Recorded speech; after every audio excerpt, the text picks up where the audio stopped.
Hey, good morning everybody. It's Ned over My Philippine Dreams. Today is August 14th, 2019, the first day of the rest of our life. And I mentioned that date because 2 weeks ago I hit a milestone of sort. It wasn't like a life-changing, stupendous, awe-inspiring milestone. Basically what it was is my trusty Honda Click turned 3 years old. At the same time, it turned over to 20,000 kilometers, which for my American friends is 12,400 miles.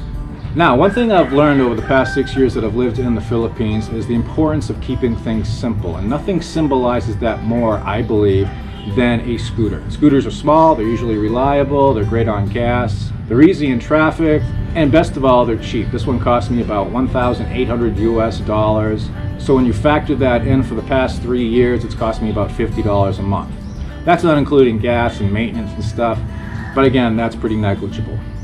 The only problems I've had with the Honda Click over the past 3 years is the taillight went out once and I had to replace the high beam button, so there was basically just little electronic issues. Now, as some people know, when I first got here I purchased a SUV. I got a Mitsubishi Pajero. I didn't use it that much and it basically just sat there and my cat slept on it.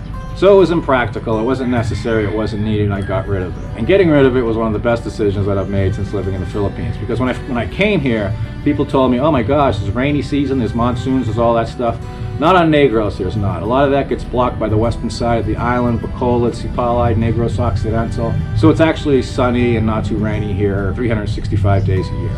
Alright, so I'm giving my impressions on this bike. For me, IMHO, in my humble opinion, this is the best bike for the kind of driving I do. My days of going on long trips, 300 kilometers a day, are basically done. My back just can't handle it. So from here on in, I think like when we go up to Sugar Beach, we go up to Bacolod and stuff, we're gonna be taking the bus.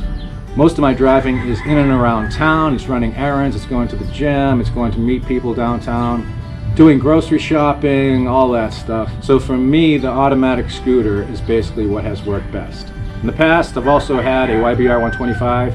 I've also had a Rouser 200 NS, a big sporty fast bike, and 2 Rusies, which we won't talk about. But enough of me yapping, let's get into the breakdown of why I think the Honda Click 125i is the perfect bike for me. Okay, so this right here in all her glory is my 2017 Honda Click 125i. Back in 2017, this was going for 85,000 pesos. The price has since dropped. I'm not sure what it is right now, but I'll swing by Honda today and check it out and leave it in the subtitle. Now, first up, the thing I like about the 125i is the power. The 125i is rated for 11.4 horsepower and it weighs in at only 233 pounds, which gives it a pretty good power to weight ratio. The real test, however, comes on the hills, and there's a notorious hill by Twin Lakes. It's the one after the visitor center. It's the final hill before you actually get to the parking lot. And a good number of bikes stall on that, and even cars sometimes have to back down. The Honda 125i just chews it up, it's no problem. It's got the torque, it's got the power, and the transmission's really good also.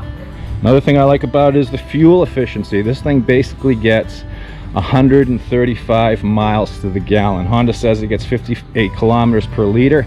It's got a 5.5 liter tank, so it's good for about 320 kilometers. It's also got the idling stop system. So when you come to a stoplight or you're caught in traffic, the engine will shut off, and then with a simple flick of the wrist, it'll start back up. Safety! It's got a bunch of safety stuff. This is the side stand, and in that side stand there is a cutoff switch, so if the side stand is down, the Honda Click will not start, or if it goes down while it is running, the engine will cut off. This is good because they got low clearance. There's not a whole lot of clearance under there. And if you take a turn and your side stands down, it's going to cause some problems. The Honda Click also has something called a combined braking system. So what happens if you come to an emergency stop and you slam on the rear brake, it's just not going to lock up the rear brake. The power is going to be distributed between the front and rear brake, and it cuts down on your braking distance, and it also increases your safety. I've never had to use this yet, and hopefully I never will. Click also has some pretty high intensity LED lights. These got quite the reach. They're actually sometimes too bright because at night I'll be driving along and oncoming drivers, cars sometimes will flash their high beams at me thinking that my high beams are on, but they're actually not. No, they're not just flashing me because they're indicating they're coming through. Also, for the expatriate living in the Philippines, the lights do not turn off. You cannot shut the lights off completely. So it forces you to basically have daylight running lights, which increases your visibility and safety a bit. And finally, this is one of my favorite things, storage. I'm not going to open it up because it's not all that exciting, and I've done it in previous videos. But underneath the seat, you got 18 liters of storage space. You can actually store a full-size helmet under there. That's pretty neat. And since the Honda Click is an automatic scooter, there is no mid-frame here. So you got all this storage space down here on the deck. And you can fit one of those 50-kilogram dog food bags, this is what I do, or those giant rice bags fit right in there. Or if you got to carry some cement, that'll fit in there too. It's also got the little hook thing for when you go grocery shop, you swing by the market and you just hang your groceries right there. And being a bit of a geek and not caring too much about how things look, I put a top box on all my bikes. This is a Shad SH33. It's a 33-liter top box. Oh, the excitement is mounting. And inside there, I usually keep things like my hat, stuff for the gym, sunglasses case, extra dry clothes, things like that. And the poncho's usually under the seat. All right, the downsides of the Honda Click 125i. You won't be running it in the national highway system up in Manila because it's only 125 cc's. And since it's an automatic scooter and there ain't much ground clearance and the suspension isn't all that, it's a little harsh off-road. But again, this is not something you're going to be taking purposely off-road. And in the times I have, like one of the videos I did on Sugar Beach up in Sipalay, we had to go through a giant mud field and this thing actually chewed it up pretty good. Another thing the Honda Click is known for, and I've had friends complain about this, is the hard seat. In order to have the 18-liter storage space underneath, the padding on top of the seat is a little thin.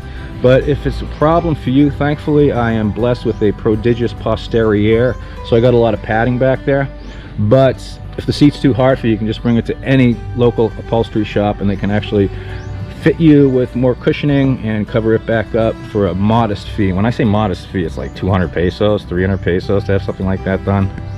And as for alternatives, if you're looking for an automatic scooter, a buddy of mine just came by a little while ago with the Yamaha Mio Soul. It's 125cc. It's a full-size 125cc, unlike the Honda Beat, which is only 110cc's. And you actually notice the difference between 110cc's and 125cc's, trust me. But that's neither here nor there. So anyways, the Yamaha Mio Soul is basically the same size. It's got the same amount of storage space.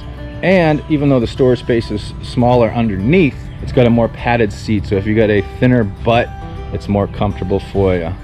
Also, Honda's come out with a 150cc version of this. It's got a bit more power and a bit more torque, and they've kept it at about the same curb weight.